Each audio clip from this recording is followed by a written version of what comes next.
assessment ng Highway Patrol Group o HPG ng PNP at sa obserbasyon din ng mga commuter at mga motorista mismo, maayos na naipatupad ang unang araw ng bagong traffic scheme sa EDSA.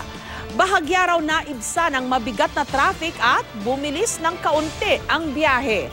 Mukhang effective nga ang day 1 ng pagmamando ng traffic ng mga uniformado at debaril pang mga pulis. Kapansin-pansin din ang kaayusan sa Balintawak, bagsakan ng gulay at prutas at ang mga provincial bus sa C5 muna dumaan. Maganda raw ang nakitang improvement sa traffic ngayong araw at sana magtuloy-tuloy na ito hanggang Pasko.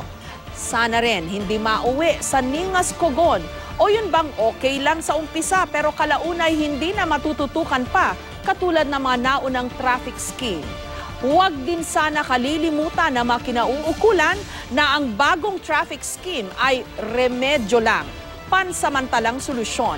Ang kailangan pa rin ay yung pang long-term solution o pagsasaayos ng public transport system sa ating bansa.